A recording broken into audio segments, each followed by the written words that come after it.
Okay, sir, what's your name? My name is Mike Chavez. Senior, right? Yeah. All right. So, why did you come here today? I'm on the track team, and it's not every day that there's a motivational speaker here. So I thought it might be fun, to at least see what he has to say. And how do you think Ralph Brown can affect our school? I think it's positivity.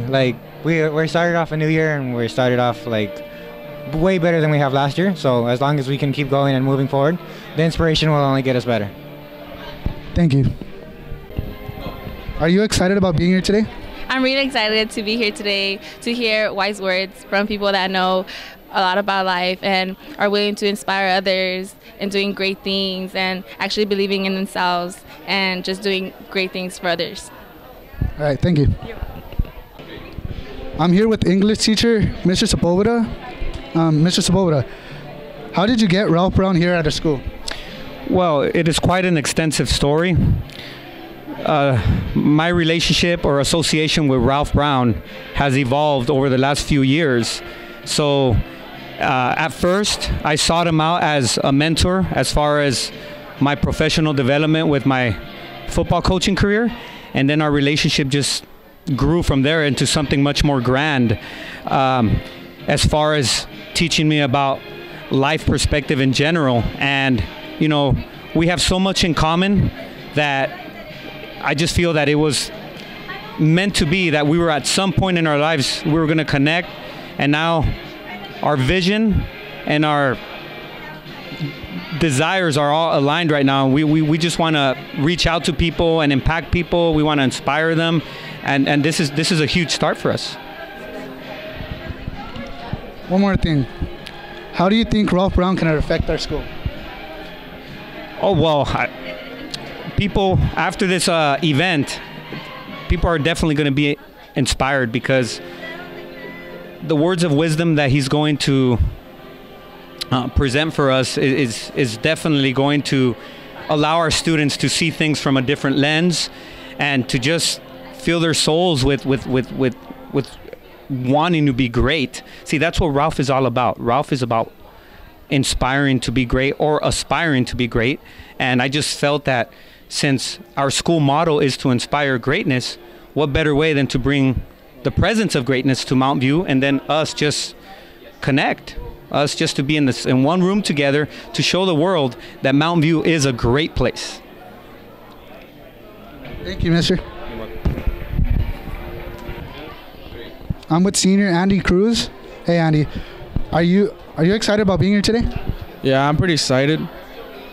Can I say why? Well, I came here to say to hear how to be successful, or what are the secrets of being. One more question. What do you want to get from this event today?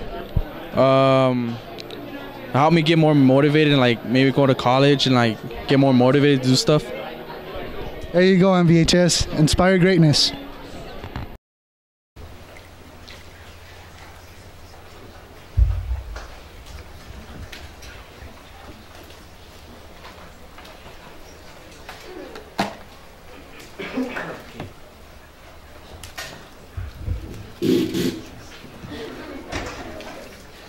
Hello everyone. Words cannot describe how exhilarating it feels to have been assigned the privilege of speaking before you today. This forum serves as an opportunity for me to proudly represent my school, community, and family. My name is Alma Zarate. I recently served my Mountain View High School community as fall semester ASB president. It has been one of the greatest honors of my life. I want everyone in this room to know that you have been gathered here today for a very specific purpose. Your presence in this room indicates that you are at a point in your lives where you are connected to a beautiful and powerful energy source. At Mountain View High School, our collective vision and mission is to inspire greatness.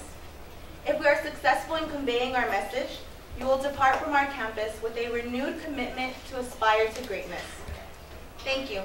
And now, I'd like to call up a very special guest speaker.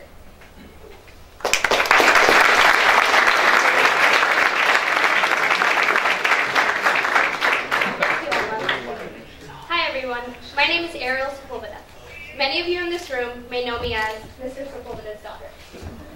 Although I may not know most of you in this venue, It has recently occurred to me that I have been a part of your community throughout my entire life.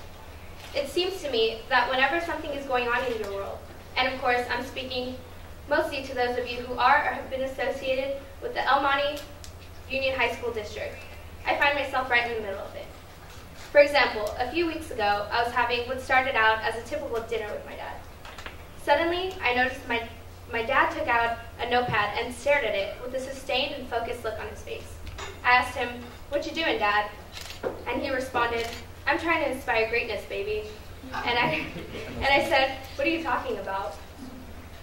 Then the expression on his face immediately changed.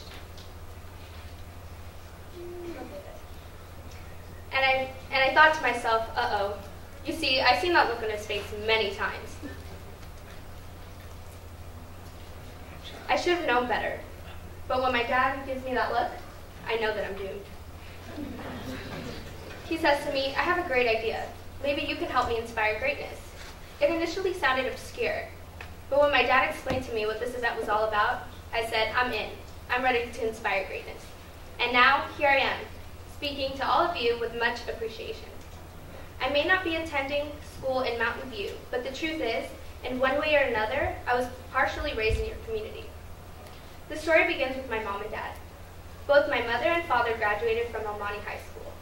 I won't take this opportunity to tell you their life story, but I will say this. I do know that my parents were given the opportunity to achieve great things as citizens of your community. As I reflect on my young life, I realize that I too have been allowed to participate in the greatness of your community. My overall experience at Mountain View High School has been my favorite. Throughout my life, just to name a few, I've ridden on a fire truck during one of your homecoming ceremonies. I've attended several of your drama events in your Viking theater. I've come along to countless field trips like the one coordinated by your after-school prep coordinator, Cynthia Torres, wherever she is. I got to stay in a dorm at UC San Diego, visit the San Diego Zoo and the Birch Aquarium. We had so much fun. I also enjoyed bonding with the Summer Bridge students when we toured the campus of UCLA. Miss Sandoval, I hear you're a great teacher, but I must say, you're an even greater tour guide. Believe it or not, I also got to experience not one, but 2 proms. Everyone treated me so well. It was awesome. But the scariest and funniest moments for me was watching my dad's face turn red and ready to explode when I served as his water girl while he was coaching his football players. I didn't know whether to laugh or run away. All I know was that I wasn't alone on this sentiment. The cheerleaders were also scared whenever they got too close to the football fields during one of his games. I can go on and on, but I want to finish with this declaration. Mountain View High School and everyone in it has a special place in my heart. Many of you have treated me like family. For that, I thank you. You have truly inspired me to aspire to greatness. And in return, I vow to inspire greatness as well. Thank you.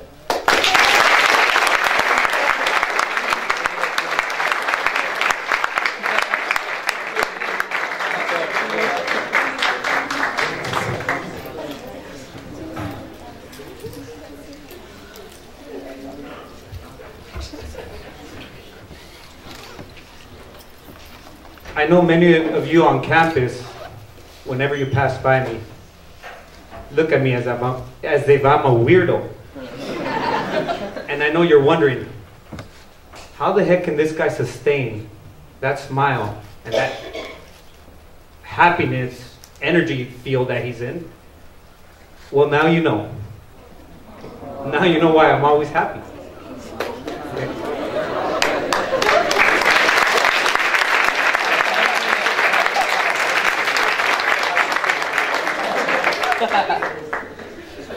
You know, originally I had a script in mind. I started writing words that I intended to use today, and then it didn't take long before I ripped it apart and just threw it away, because I realized I started becoming overwhelmed by all the thoughts that were circulating in my mind.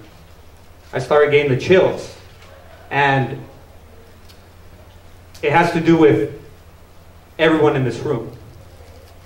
I realized that in my quest to figure out exactly how to go about inspiring greatness in this school, in this community, I experienced an epiphany. I realized that I had everything backwards. Just when I thought that my motivation and inspiration derived from my inner will, I realized that it was much more deeper than that. I started thinking, wait a minute, I'm a pretty motivated person all the time. I'm pretty inspired to achieve greatness all the time. So then I started looking at what inspires me. And this whole world just opened up to me with ideas. And ever since then, I've just been in a world of gratitude, because nothing I will express here today can begin to convey how appreciative I am of everyone at this school and in this room. In life, there's a story to everyone and everything, such as this event. The story of this event was born sometime this past summer. I was randomly going about my day, and I received a phone call from an unknown number. Usually I don't pick up phone calls, or I don't answer phone calls in which I don't recognize the number, but something, I guess there was a higher power that made me pick up the phone that day. So when I answered the phone, hello, all I hear is a, Arnie! I immediately knew it was Mr. Cecil.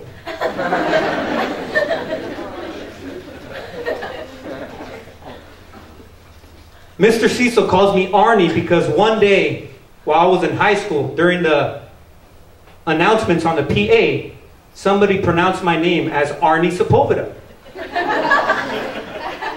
Not exactly the nickname one would want as a football player and baseball player. Hey, there goes Arnie, okay? So I asked him, what's up, Mr. Cecil? And he says to me, Arnie, I need you. I said, well, that's great, Mr. Cecil, but unfortunately my high school eligibility expired 17 years ago. And he said, shut up. That's what he tells me all the time. So I said, no, what's really going on, Mr. Cecil? He said, Arnie, I need you. I have a plan. I need you to inspire greatness. And I said, that's great, Mr. Cecil. I'm your man. I'm your guy. But I didn't truly understand what that meant at that point until I had my first late start meeting here at Mountain View High School. For those of you who don't know, I spent 1 year away from this campus, and there wasn't 1 minute I didn't miss it. But I guess fate happened to be a powerful source here and brought me back, like some kind of magnetic energy field. So during the late start, again, I was just in a very nostalgic moment. And then something Mr. Palma Sriracha said at the end of the meeting resonated with me from then till this point you see here today. Mr. PS, as he's known on campus, because he doesn't want anyone to butcher his name. Okay. He says, and remember, staff, inspire greatness. And then I pondered that thought that afternoon or that morning ever since. And then I started thinking about my mentor, Ralph Brown. All the words that he tells me throughout the relationship that we have established over the last 2 years just began to become even clearer. He was always trying to inspire me to be great. Originally, I had a plan. I wanted to find out how can I get to the next level of my professional development. A while back, in 2009, I met Ralph Brown at a football camp in which I took 3 of my Mountain View high school football players. I thought it was strange how an individual who had just come off playing in the Super Bowl and had just completed a 10-year NFL career can be so genuine, so humble, so nice. It didn't seem real to me. And then, 2 years later, I got the courage to give him a call and ask for his assistance and possibly help cultivating me in my professional development. There wasn't one moment that he hesitated to accommodate my request in his busy schedule. So when we met up, he ignited a fire in my gut. He made me believe that I can achieve something great in life. And ever since then, for the last 2 years, Ralph has been there with me by my side, helping me interpret adverse situations in my life. Okay. But here's the interesting part. I sought his help to help me become a great football coach. And every time I met with him, I realized that we began to speak a lot less about football and more about life. We just happened to be aligned in our life goal. We realized that what we wanted to do was inspire greatness in everyone else. It didn't take me long to realize that Ralph Brown is a rarity in this world. And ever since that moment, I tried finding the perfect opportunity to come share that part of my family with this part of my family. I wanted to serve as a bridge. I wanted to give all of you access to what I have on a daily basis. And now the time has arrived. Ladies and gentlemen, it is my greatest pleasure to introduce to you the great Ralph Brown.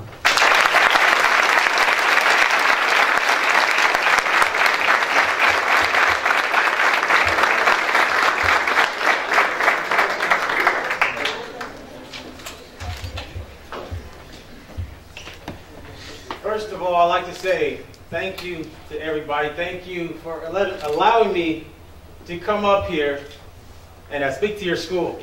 I grew up in Baldwin Park, so I know El Monte. Baldwin Park and El Monte are basically like brother and sister, basically almost like the same town. So I grew up in Baldwin Park, and I have an affinity for El Monte. I know a lot about El Monte, know a lot about this town and what it's all about. And when Aaron told me that I was coming to El Monte, I had to make sure I get dressed up and put a suit on and tie on.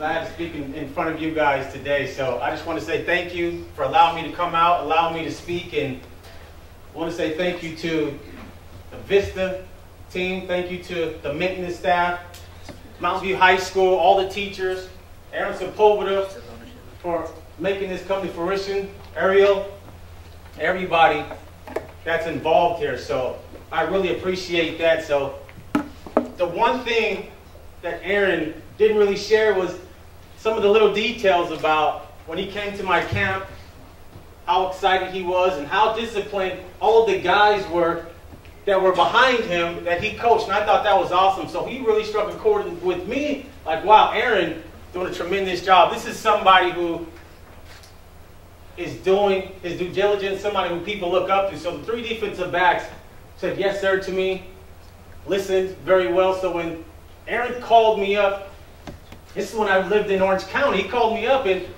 I didn't really know what the phone call was. I know I exchanged my number because all the people that came to my football camps, when I gave them, let all the coaches know, if you guys need something, you can call me at any time. And I don't just say that.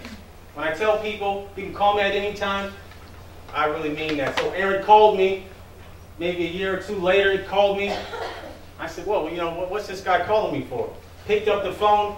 Aaron started talking to me about how he wanted to partner up and if I can help him. The one thing that excited me was I can hear the passion in this guy's voice. I can hear everything he described to me. I remember the play when you scored in the championship ball game for sports. He has a great memory, and he described to me exactly a lot of the plays that I had no memory of from high school. This guy is an archive of sports, especially high school. You ask him about high school sports, and he can ripple off all that stuff to you. So during that time period, me and Aaron and I went to have some lunch, and I can see Aaron was almost like a kid in a candy store asking me some questions about football, the NFL, and how I got to be where I got to be in my life. And it was really exciting because Aaron actually inspired me to actually want to help him get somewhere and further his life and further his knowledge and what he wanted to achieve with his task of being a head coach and coaching where he got to. So the one thing that I like about the Inspired Greatness theme is that it's an action. Inspire is an action. Inspire is to motivate, to ignite, to energize. So the great thing about inspiring, it has nothing to do with yourself. It has to do with everybody else. It has to do with outwardly. Inspired greatness is doing it for somebody else, not yourself. And you're going to feel good about that. So how many people in here have goals? Have dreams? I know I do. I got big dreams. I have big goals. I've had goals and dreams since I was a little kid.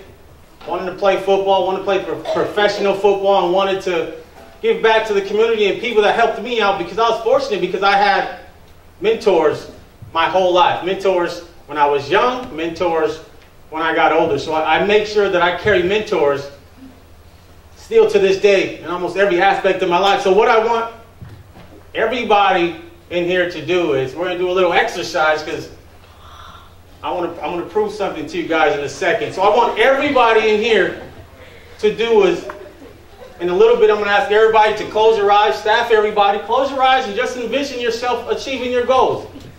Not yet, but envision yourself achieving your goals. What is that going to look like?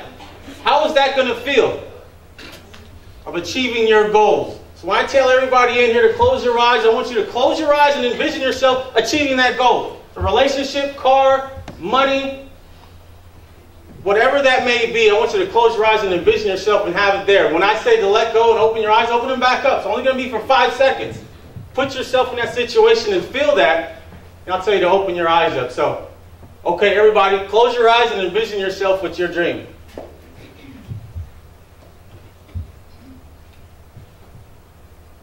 Okay, open them.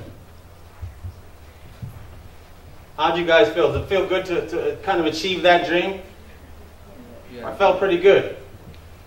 What I want you guys to do again is, I want you guys to multiply whatever you did in your head. Multiply that times 10. Multiply that times 3. Multiply that even bigger. I feel like you guys didn't do yourself justice. I don't think your dreams were big enough. And a lot of times what we do is with our dreams, we dream a little too low. Let's dream bigger. Whatever car you had in your head, how about 2 cars? Whatever relationship you had, how about it's funner? How about it's more fuller? Whatever you guys are dreaming of, we want to multiply that and go higher. We want to multiply that and go higher. Multiply that to the nth power. That house that's 2,000 square feet. Why can't it be 5,000? Why can't it be 7? Why can't you be like Richard Branson, Steve Jobs? Everybody in here can do that. So when I tell you guys to close your eyes, I want you to do it again and multiply your dreams and your goals 100 times what they were. Because in life, it's not about what we do is we make our goals too high and we miss. A lot of times in life, we set our goals too low and we hit. So what I want you guys to do is close your eyes when I tell you to and multiply your dreams times 100. More. You deserve more. Everybody deserves more in here. So everybody, close your eyes and I'll tell you to open them back up.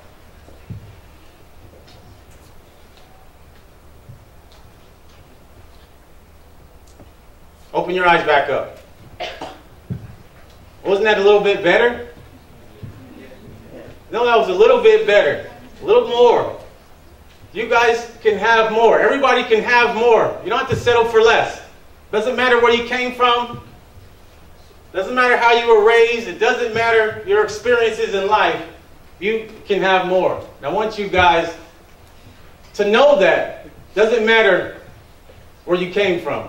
Doesn't matter how you were raised. It doesn't matter with any of that stuff. So I want you guys to have big goals, have big dreams, and try to achieve that, because that's the fun part of life. So when I ask you guys, when people ask you, how am I doing? A lot of people say, oh, I'm okay. I'm good. When I ask you guys, how are you guys doing? I want you guys to say, I'm great, because greatness is all I know. How are you guys doing? I'm great. Greatness is all I know. I never hung around somebody who was successful. When I asked them, how are you doing? They were like, oh, I don't know. I'm just walking around. I don't know. Never. I've never been around anybody who was successful, who achieved great things, slump their shoulders. The one thing about life is, I like to compare life to football because it's very synonymous. There's a lot of analogies I can compare from my football experiences to life. It's a lot of hardships. Played football for 10 years in the NFL. I dished out a lot of hard hits, devastating hard hits. I took a lot of devastating ones too. Devastating hits. That's what happens with life. You're going to achieve some things. Sometimes you're going to be up. Sometimes you're going to be down. Sometimes you're going to be sad. Sometimes you're going to be happy. But that's the thing called life. Life can knock you down and ask you, why me? Why did this happen to me? And obviously, life sometimes can make you want to quit. Been plenty of times where I've wanted to quit life. Not even want to be here. Why? Yeah, me. Guy who played 10 years in the NFL. Life does not discriminate on anyone. We've all had hardships, and I want you guys to believe that you can achieve things. So in football, I've had days where I wanted to quit football. I've had days where I didn't feel like I didn't belong, and I wanted to just give up and quit. But the love that I had for football, I continued to fight on, continued to press on. Then things just basically opened up and things started working out. So that's going to be the same thing with life. Life's going to hand you some things that you don't know why they happen. Some things are going to happen to you that you say, yes, thank you. Other things you're going to say, why? Both ends. Why? Why did I get blessed so much? Why did this have to happen to me? Why did I have to lose this person? Why did I have to lose this job? Why did this have to happen to me? So what I'm telling you here, you guys today, is that don't give up. Because if you surround yourself with the right people, surround yourself with the people who feed the right things into you, you can draft off of them. The one thing that you guys have to learn is life's going to hand you some rough things, but you always need a team or people around you or something that can help you out with that. Get some audio books. Get some good friends. Get some things that you can kind of pick yourself up when things happen to you. When things are tough. When I got into the NFL, I thought I was the best cornerback in the NFL. I was so macho. I'm the best around. I'm the best around. And you get humbled real quickly when you play in the NFL. Does anybody in here know a wide receiver by the name of Randy Moss? Ever heard of a wide receiver called Randy Moss? One of the most athletic, most talented receivers of all time. I think he's the best receiver of all time. Not the greatest, the best. 6'5", fast guy, great feet, can run by anybody. And when I was with the Washington Redskins, I ended up getting cut because I started slacking, I relaxed, and I wasn't in my playbook, so I ended up getting cut.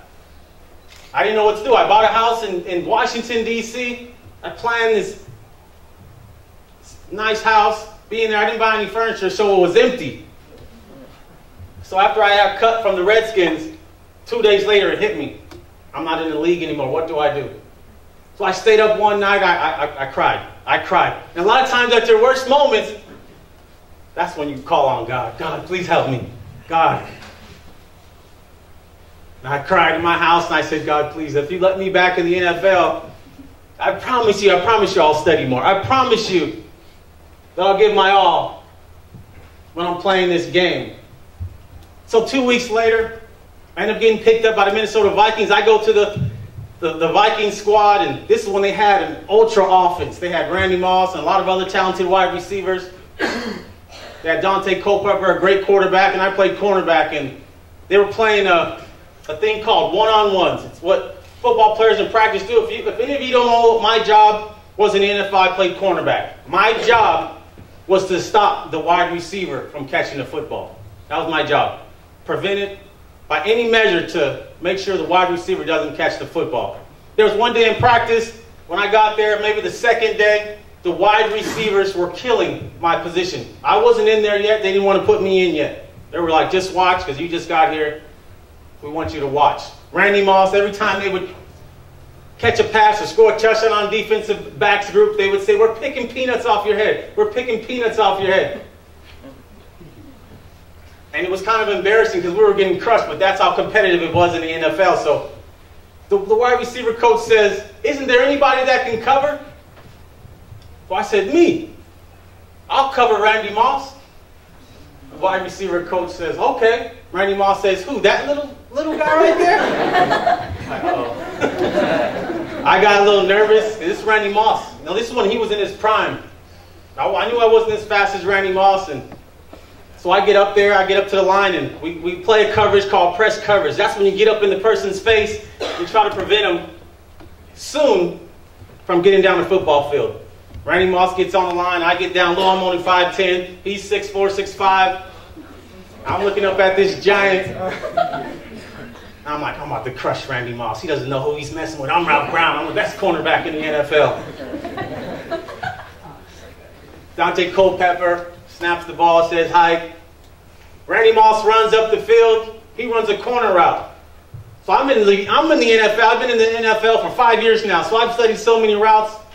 When Randy Moss ran that corner route, I slipped the route before he even went there. Yes, I'm about to crush Randy Moss. He doesn't know I'm smart. I'm Ralph Brown. I'm the best cornerback in the NFL. Randy Moss runs a corner route. I slide right underneath it, so you can see it this way. Randy Moss is running this way, and I'm running underneath. So there's a technique, they call it, when you put your hands up as a wide receiver, as a defensive back, all you do is you just kind of punch the ball so you don't look back. You just wait for the wide receiver to put his hands up. When the wide receiver puts his hands up, you can see his eyes get big. That's what you react off of. You react off the eyes and the hands. So when Randy Moss put his hands up like this, I put my hand to block it right out of the pocket. He caught it on the other side of his head. Wasn't even looking, put it on top of my head. And he said, we're picking peanuts. And I was like, oh, no. I said, Randy Moss is for real. But the moral of the story is, don't be afraid to fail. You cannot be afraid to fail. I failed versus Randy Moss, and I failed plenty of times covering wide receivers, in games, in high school. I was on the national #1 team in the country. Championship games on national TV. Punt bounced off my head. Punt bounced off my head. I didn't see it. I had to turn around and face up the punt returner. Modern days, the punter kicked the ball. I didn't see the ball. I just had to face up the person who was catching the ball. Punt bounced right off of my head. That basically kind of changed the game. At the end of the game, the head coach says, we did that on purpose. We planned to kick it like that. I'm like, wow, I got called out. So basically, I felt like I was the reason why we lost the game. So if you guys are worried about failing, don't worry. You're going to fail anyway. Doesn't matter. No one's exempt from failing. You just got to make sure you keep going. The less you fail, it's not good. You want to fail a lot. The more you fail, the more you can learn. The more you fail, not in school, not after the school.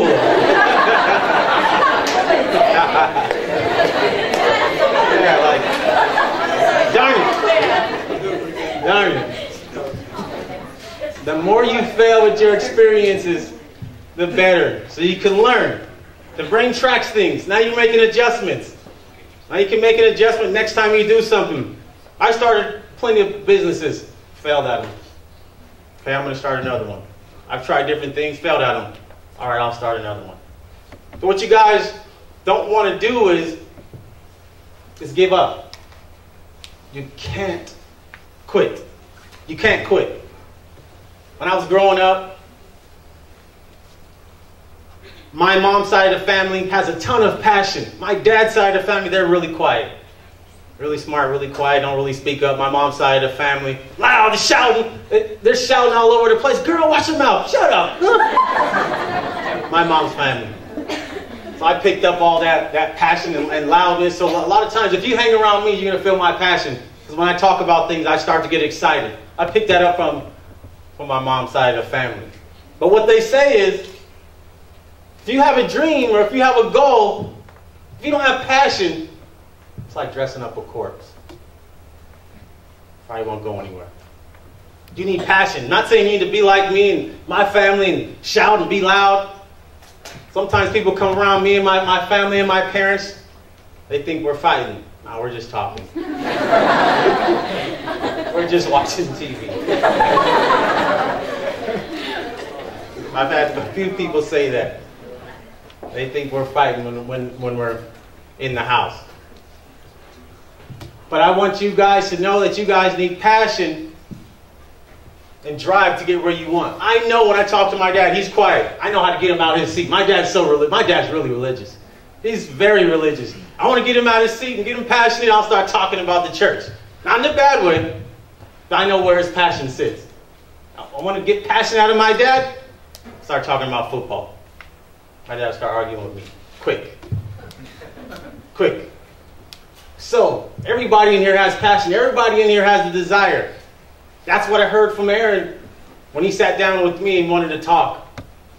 So I heard that passion. I heard that desire of what he wanted to achieve. And it's interesting and amazing that Aaron, now, when we first started sitting down and talking, it was like a kid in a candy store. Now, it's like brothers. Now he sees it. Now he's around it. Now his eyes have been opened. Now there's greatness. So you can't hear and listen to what people say about you. You don't want to listen all the time what people say about you. You can't believe what people say about you. I know a lot of people in here call people that talk about you haters. Don't believe the haters. Don't believe them. People are going to disagree, and everybody's been hated on. Everyone has their critics and have people that don't believe in what they're going to do. Michael Jordan had haters. Kobe Bryant has haters. LeBron James has haters. Steve Jobs has haters. Everybody has haters. Doesn't matter if you're great or if you're down. But the bigger and more successful you get, the more haters you're going to get. I rarely see haters, people hating on homeless people. You don't have, everybody's not wasting their time on the homeless guy. But when you start to build, you build something and you believe in something and you're growing, that's when people want to disagree. She can't do it. He can't do that. So you have to be careful with who you listen to. There's a story about a boy who was writing for a prominent newspaper company. Every week he would write a blog. After a few weeks, few people started emailing him. You're horrible. You're nothing. I don't even know why you're writing. You're the worst writer we've ever heard. We don't like you. So a couple weeks went by. Then he decided to stop. Decided to stop blogging, stop writing. Then his boss came up to him and he said, John, why'd you stop writing? The little boy said, because the people don't think I can write. And his boss said, son, those are not our constituents. He said, our constituents are people who have PhDs, master's degrees, people who are articulate, people who are educated, people who are going somewhere in life. So you have to be careful with who you listen to. You have to be careful with who you hang around. So I want to show you a short clip. This is a fun clip. And I'll explain after, but this is a fun clip.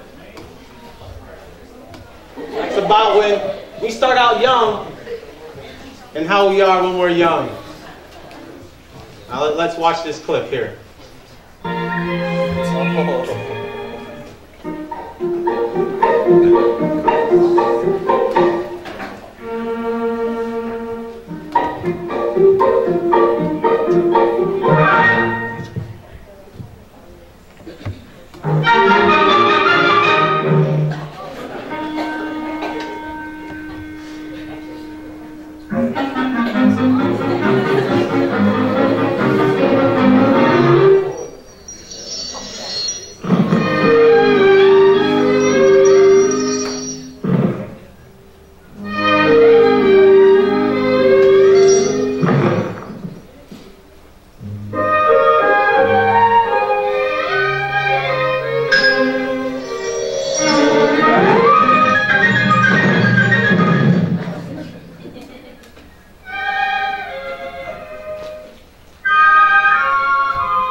So the reason why I showed you guys that film, one, because I love Bambi. I think that's an awesome movie. It came out in 1942. That, I don't know if anyone's in here who was born around that time. But the one thing about Bambi is, when we're young, we're fearless, we're not afraid, doing things, all the snow. Bambi drops deep into the snow, and he keeps going. He has no judgments.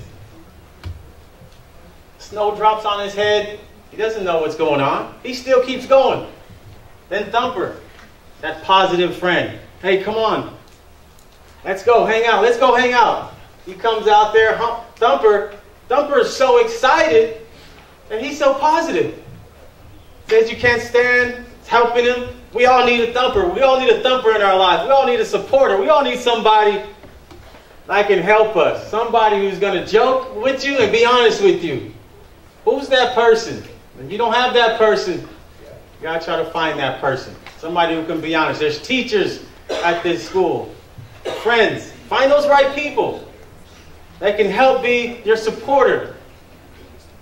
When we age and we keep failing, we keep doing things and we fall down, we keep falling down, and then all of a sudden we kind of lose our steam and we start to kind of give up and don't think we can make it anymore. Don't think that we can achieve the things that we once were fearless about.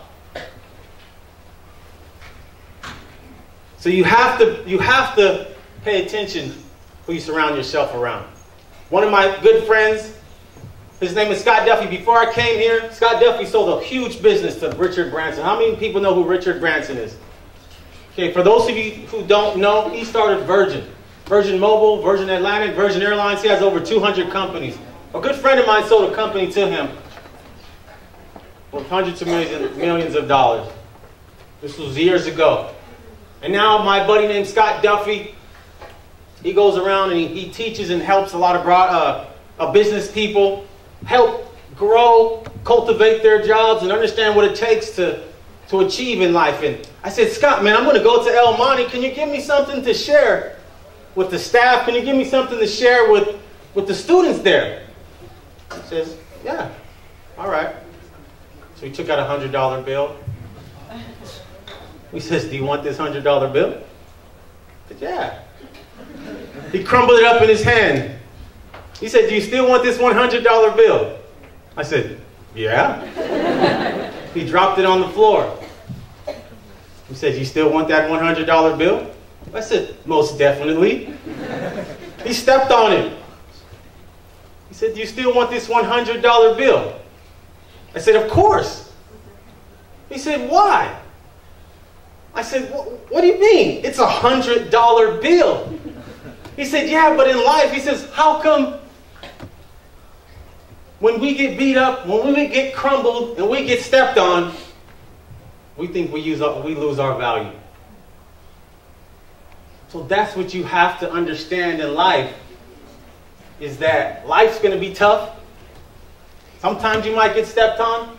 Sometimes you might get beat up, but your value is still the same. It's priceless. Everybody in here has greatness in them. Everybody. Look to your neighbor and tell them, you have greatness.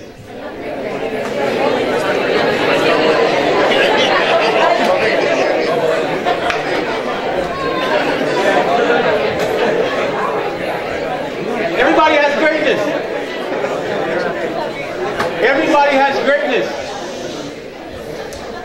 You can't quit. Everyone has greatness. You can't quit. Because what happens when you quit on your dream or you quit on your goal? You know what you do? You deprive the whole world of your genius. You deprive the whole world of your genius. Everybody in here is a genius when you quit. You know what a genius is? Being a genius is just not quitting. That's what a genius is. Don't quit. What if Mark Zuckerberg would have quit? What if Steve Jobs would have quit? What if the person right now who's coming up with the cure for cancer quits? The genius thing is not to quit. That's genius. That's genius. And you have to make sure that you guys keep fighting, you keep pressing. Life's going to be hard at times. It's going to be tough. And sometimes life will give you signals about where you fit and where you don't fit. When I was growing up in Baldwin Park, in the 80s and the 90s, that's when the gang explosion hit. Anyone who's around my age knows El Monte, LA County, in the 80s and the 90s, gangs were everywhere. It was on TV. Wherever neighborhood you grew up in, I don't care if you were in a band. You might have been close and almost in a gang. That's how pervasive gangs were in the 80s and the 90s in Southern California. I grew up in Baldwin Park. Gangs were rampant all over the place. Shootings. Everyone was a part of a gang. I thought I was in a gang. I wasn't even in a gang. It was so pervasive. But you had to be, almost, because that's what was going on around you. So when I was growing up in Baldwin Park, we would go to this apartment complex. My buddy Marcus, my buddy Jonathan. Marcus was in 8th grade. No, Jonathan was in 8th grade. Marcus was in 6th grade. We'd go out and hang out there at their apartment complex all day. All the kids would go over there. Everyone who kind of thought they were gang members or not, it didn't matter. But then there was a guy that was in high school. Well, he actually wasn't. He dropped out. So he was a dropout. We thought this guy was cool. His name was Floyd. Floyd, oh man, what'd you do today, Floyd? I didn't do anything. I don't have to. We thought he was cool. You don't have to go to school. You don't have to listen to teachers. You don't have to do homework. You don't have to wake up every day. This guy was 15, 16 years old. We used to look up to this guy. We thought he was so cool. So one day we're hanging out at the apartment complex of Marcus and Jonathan. Floyd's over there. And he just decides to tell us what gangs we're going to be from. So it's three of us, junior high kids, and Jonathan. Marcus is the youngest one. He's in 6th grade. So we're basically all looking up at Floyd, with our eyes big. He has his white t-shirt on, pants creased sharply. You can cut your finger on his crease. Nike Cortez, whatever he made, hat on, whatever. So we're all looking around. We're all gathered together, looking up, excited. We're looking up at Floyd. Floyd looks down, starts with Jonathan. He says, Jonathan, man, say, you know what? I've been watching you, man. I think, you're going to be from XYZ gang. That's not the name of the gang. I'm just making up a gang. Says, you're going to be from XYZ gang. Jonathan poked his chest out. He got all excited. He had a gape in his eyes. You can see him envisioning himself being in that gang. So he goes to the next guy. Marcus, his younger brother. Marcus is in 6th grade. He says, Marcus. Marcus is like stomping his feet. Marcus is so excited. What gang is he going to say I'm from? Floyd looks down at him and he says, you know what?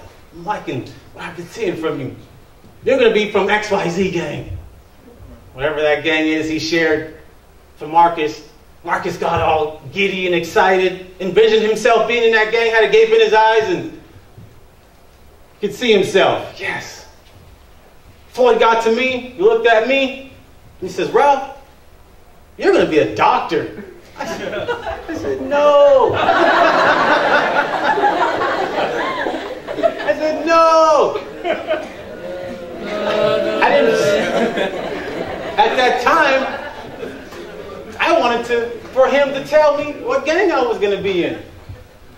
I'm not saying that if you're in a gang or anything that you can't turn out to be great just at the time. Sometimes in life, you have to listen.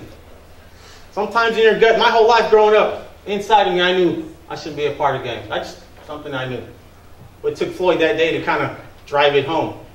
So sometimes in life, you have to understand that and listen to people. You have to listen to the doors that shut on you. Sometimes you want something so bad and it shuts on you, that really wasn't your path anyway. That really wasn't your route that you were supposed to go down. So you have to accept that. And sometimes you have to really listen to your gut. And when people talk to you sometimes, they can be honest. When I retired from the NFL, I wanted to go into banking. For some reason, the people kept saying no. Educated, graduated in 3.5 years. Felt like I could outstudy people. Felt like I was prepared. Every time I went on banking interviews, I didn't get the job. Why? Sometimes you're just not ready at that time in your life, and other times, trying to tell you something. Maybe you shouldn't be a doctor. Maybe you shouldn't start this business. Maybe you shouldn't be in that sport. So sometimes you just have to listen, and your gut a lot of times will tell you what's going on with you. So in life will hand you some hard things. Life will hand you some great things. If I have an orange in my hand and I squeeze it, what's going to come out of it? Citrus. Citrus, orange juice, OJ, whatever you think. I can keep squeezing orange juice and get a different orange every day. What's going to come out of an orange? Every time. When you get squeezed, whatever's inside of you is going to come out. If anger is built up inside you, that's what's going to come out. If happiness is inside of you, that's what's going to come out. So when you get squeezed, that's what's going to come out of you. So whatever is inside of you, that's what's going to come out. And pressure will expose that. Pressure will expose that. What's inside always comes out. Everything starts from the inside, so if you believe something, you can see it. That's why I told you guys to close your eyes, because it starts from the inside. If you really can see yourself being something, you'll do it. You can do it. But you have to make sure you surround yourself with the right people. I played in the Super Bowl in 2008. One of the greatest Super Bowls of all time. This last one on Sunday will probably compete with that now. That was a great, great Super Bowl. One of the greatest ever. I was in the Super Bowl that the NFL Network voted to be #1. And that season, when I played with the Arizona Cardinals, it was an awesome year. I had so much fun that year. When we went into the playoffs, we lost a few games before we got into the playoff. Chris Collinsworth and a lot of other pundits said, this is the worst team to ever be in the playoffs. They call us the worst team ever to be in the playoffs. I looked around, all I saw was Pro Bowlers. I saw a team that was talented. Kurt Warner's at quarterback. How could we be the worst team? So we went on a run. We beat everybody. We basically dominated everybody once we got into the playoffs. We get to the Super Bowl. We play the Pittsburgh Steelers. Pittsburgh Steelers, great organization. Some of you in here might be Pittsburgh Steelers fans. Great organization. That game, if you guys know it, came down to a throw. And a lot of people who know me and knew me at that time asked me about that play in the end zone. And when you guys watch the Super Bowl, every year they're going to show that play. They're going to show the play where Roethlisberger drops back to pass, throws the ball. I'm sloughing off. Roethlisberger throws the ball over my hand and into another group of my teammates. So a lot of people ask me, and I can hear it sometimes in people's voice, sometimes people are kind of happy, depending on how they look at it, on how they see failure.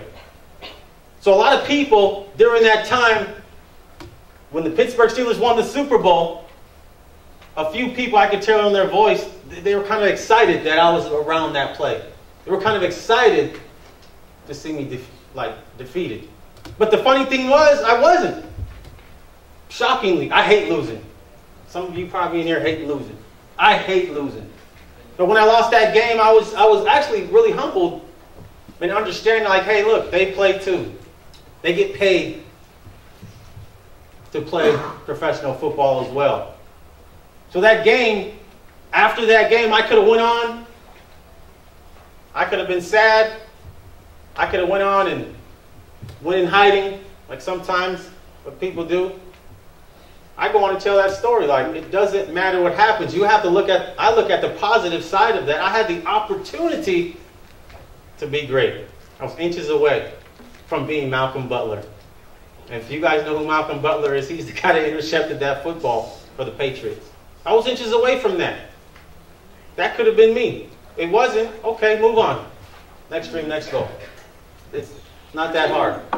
Not that hard. So sometimes life is not going to be fair. It's not fair that birds eat worms. That's not fair. Not fair that cheetahs are the fastest animals on this planet. It's not fair that ostriches can't fly. That's not fair. Platypus, not fair. I got a beaver tail, duck nose, whatever they have. Webbed feet. That's not fair. That's not fair. But what you have to do is, when you surround yourself around the right people, they will help you out. So since we're talking about animals, the people who are haters, the people who will hate on you, people who will say you can't, the people who will talk bad about you, I call those people turtles. And the reason why I call them turtles, because the turtles can't see far. They're so low on the ground. They can't see. So if you want to be successful, you have to get the turtles out of your life. You got to get the losers and the turtles out of your life if you want to be successful. You are the sum total of the voices you listen to. You want to be successful, you hang around people complaining, whining, gossiping, talking bad about people all day, you are who you hang around. You want to be successful, hang around the giraffes. You know why I say giraffes? Giraffe can see for miles. And turtles, when they talk about you or they talk about situations that you can't achieve, they're telling the truth from their vision.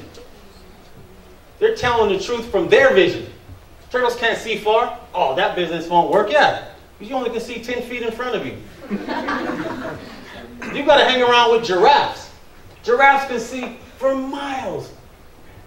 They eat from the tops of trees. Turtles can't get up there. Turtles can't get up there. And you know in the jungle who hangs around with giraffes? Gazelles and zebras hang around giraffes. You know why? Because the giraffes can see when the lions and leopards are coming from miles away. So they can see when danger is coming. So when the giraffe takes off, hey, the zebras and the gazelles, they're out because they know I'm gone too. I'm out. The giraffe saw miles away. He has vision. You got to hang around people that have vision. You have vision. You can see far into the future. You have a vision of yourself. You're going to be somebody great. You're going to change the community. I have a vision to have a huge impact on communities across the world. Not in America only, across the world. Africa, Germany, New Zealand, that's my vision, and I see it.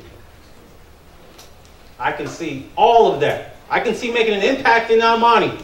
I see making an impact in Southern California. That's my vision. And when I tell somebody who's a giraffe that same vision, they see it too. They say, yeah, I can see that. Let's do it. When do we start? Let's go. Make sure you listen to who you're sharing your ideas with. Because if somebody disagrees and says you can't do that, that's a turtle. You don't need to hang around with them. So it's true. But they're being honest. But not honest about you. They're being honest about their vision of what they can see. So you have to make sure you cut the turtles out of your life. Giraffes are funner too. You can get up on a giraffe. See, giraffes are amazing to see. You go to the zoo, now you don't see everybody looking at the turtles. In the cage when you get to the zoo, everybody's not in there looking at the turtles like, oh, what are the turtles doing? I want to go see the turtles when you go to the zoo. No, you go to the giraffe, they stand out. Where are the giraffes? You see them. Wow, look at them eat. Look how high they are. Giraffe saw you coming from your house. So you want to hang around with giraffes. Giraffes will take you places. Giraffes. I don't know what animals hang around turtles to learn and to grow. The gazelles and zebras hang around giraffes because they know what they get when they hang around with the giraffes. So when you guys want to achieve something, sometimes you got to be a little crazy. Sometimes you got to be unreasonable. How many people know some crazy people? You guys probably sitting next to a few in here.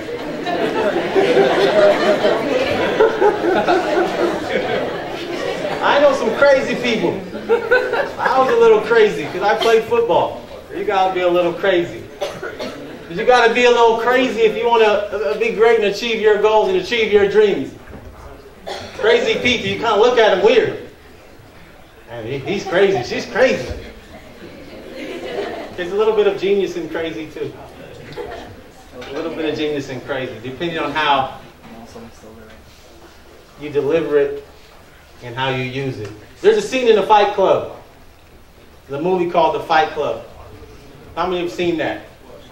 Not a ton of you, but it's a great movie. Edward Norton's in it. Brad Pitt's in it. They basically start this syndicate, this network of people that try to take over the world, and Edward Norton basically creates this person that he sees himself as, which is Brad Pitt, who's this strapping, ripped guy, and Brad Pitt really doesn't exist in the movie. Brad Pitt is actually Edward Norton. So once they started building this network where they would go down into this basement of this abandoned building, and they would have this fight club, and the guys would have their shirts off, and they would just beat up each other. They would just wail on each other, just beat people up and each other up, and they were just creating a bond. And one night, the mob boss comes down inside of the basement. And this is when all of the fighters were down there. This is when this boxing syndicate, what they were doing, had really ballooned. It got really big. The mob boss comes down there. He gets down there with his basically muscle guy, his security, gets down there. It's like, what are you guys doing in here? You guys need to get out. So Brad Pitt says, no, we've been down here. Will you let us stay in here? Mob guy says, no, you got to get out of here. Brad Pitt's like, no. He starts acting a little weird. So the mob boss punches him. And he's laughing. He's bleeding out of his mouth. Mob boss punches him again. He's laughing. No, please, I forget what the mob boss's name is. And the mob boss punches him again. He's on the ground, and the mob boss wails on him. Now he's bleeding all over the place. Brad Pitt's laughing. Brad Pitt waits a few seconds. He gets up and jumps on the mob boss. The mob boss falls on the ground, and Brad Pitt shakes his face. All the blood falls on the mob boss. The mob boss starts to get nervous. Let us have the basement. Let us have the basement, please. And the mob boss is nervous. He's shaking. And he says, yeah, okay. I'll let you guys have the basement. And they get up and they leave, and everybody thanks him. And Brad Pitt is just spilling with blood, and all of his colleagues or the people he built with that boxing ring, that syndicate down in the basement, kind of supported him. But that was crazy. That mob boss left because he was crazy and he believed in something. And a lot of times, if you believe in something, you're going to be a little crazy inside of you. There's going to be a little craziness inside of you. If you love something, there's going to be a little craziness inside of you. So what I want you guys to know is that it's possible. So everybody in here say it's possible. It's possible. Say it again, it's possible. It's possible. It is possible. When I played high school football for Bishop Amat, Will Hanzili is here. Great individual, player of the year. He and I. Player of the year for Bishop Amat. Great man right here. When I played at Bishop Amat for football, we were the big deal in Southern California. Big deal. Bishop Amat. We dropped down a little bit, but during that time period, during the 90s, Bishop Amat was amazing. And there's times where, as football players, you have people sometimes that want to try football. They want to try football. Never played before. They want to go out and just try football. And if you played football a long time, you get people that come out, they go out for football for a couple of days. 2 days later, you say, hey, where'd those guys go to try out for football? You got to be a little crazy, and you have to love something. You got anybody who's played football or played football? Football's not for everybody. It's not. You got to put yourself through things you don't like. You're going to get hurt. You're going to hurt people. Lifting weights, running, waking up early, getting yelled at. Why do I want to get yelled at? For all of this? Get yelled at by you? You never played football. Why are you yelling at me?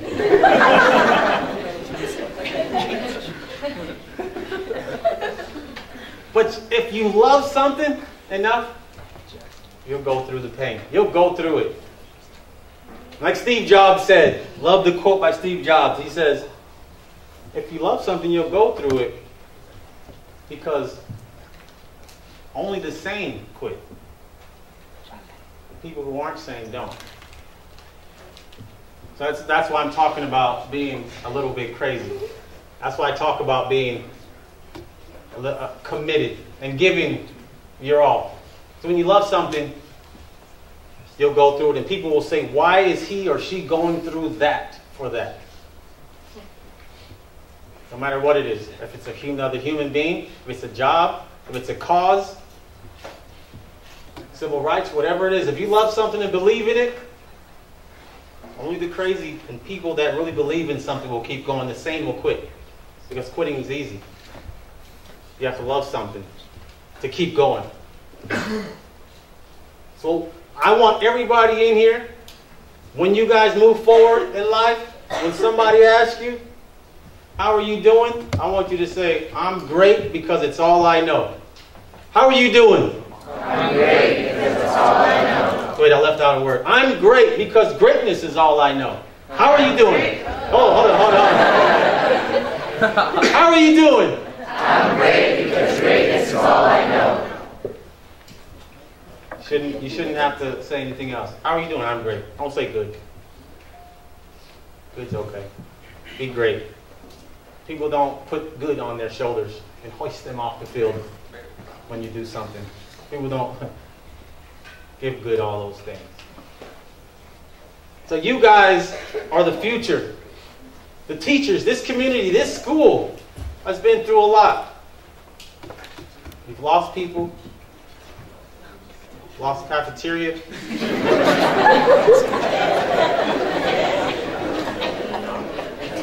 But the thing in life is, everything doesn't come to stay. Everything comes to pass. You have to understand that. If you can carry that with you through issues and through life, you can weather them a lot better if you understand that things come to pass. One thing about going through stuff is going through the struggles, not knowing when is it going to end. A lot of people think the good times are never going to end. Remember when the real estate boom was going on? Everybody knows about that. Never thought it was going to end. Oh, money's everywhere. Crashed. And then when it crashed, everybody thought the economy wasn't going to come back. Economy's back. People are starting to spend money again. People are building houses. Everything comes to pass. So remember that. If I can leave one thing with you guys today is be great. Inspire greatness. And inspire is to motivate. Inspire is to energize. It's to ignite. It's to galvanize. So when you guys go out moving forward, I want you guys to inspire greatness because it's not about you. Inspire it in somebody else and that'll make you feel good. Show them how you act. Show them how you carry yourself. Show them how to conduct yourself. Inspire it in somebody else. Trust me, somebody else will inspire it in you. Somebody will. So, I just want to say thank you for letting me come out here and talk to you guys. Geniuses are all in this room. Everyone is great in this room. After you leave today, go out and inspire somebody to be great. Start a group that's going to inspire to be great. Tell your teacher something so she can be inspired to be great. Tell your staff members something on a daily basis so they can inspire to be great. It's in everybody. Don't give up on your dreams. Keep going and never quit. I just want to say thank you very much, Mountain View. Thank you for having me come out. And good luck with everything.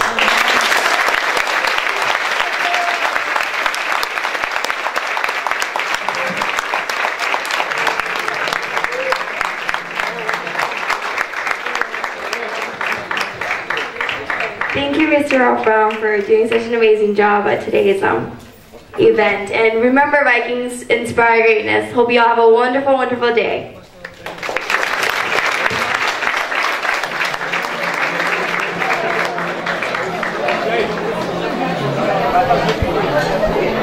I'm here with Giovanni Hernandez, Sr. What was your favorite part about the speech today? Well, my favorite part of the speech was when he says, whenever you ask somebody how you doing, your response, or whenever somebody asks you how you doing, your response should be, I'm doing great. Greatness is all I know. Thank you. I'm with Senior Jay Rios. Jay, what inspired you today? Well, what inspired me was the speech that Mr. Brown gave a couple of minutes ago, and inspired me great on achieving goals and seeing life in a different view. Thanks, man. I'm with Junior Jose Duarte. Did I say that right? It doesn't matter. It doesn't matter. Go. It doesn't matter. Just do it. Just say it. How are you going to use today's message in your life? Well, hopefully I can take what I learned from today and apply it in my life just by looking at everything with a positive view. I took today's seminar very deeply because what he said today really made sense to me, and hopefully I can now see my future even bigger, and have a better future for myself, and hopefully I can take what I learned, like I said, and apply to everyday life, you know, and just look at everything with a positive view and just come to school with a smile on my face and just appreciate everyone that's around me. How would you sum up today's event for those that didn't come here today? Well, it was just an amazing event today. I'm glad I had the opportunity to come out and infuse some life and greatness into the staff and to the students and be here. It was a groundbreaking situation, and I hope that it will ripple through this community and you guys will keep spreading the greatness, inspiration here. Last question. How are you today? I'm great. I feel awesome. I'm glad I was able to come out and come to El Monte and come to Mountain View High School. All right, thanks.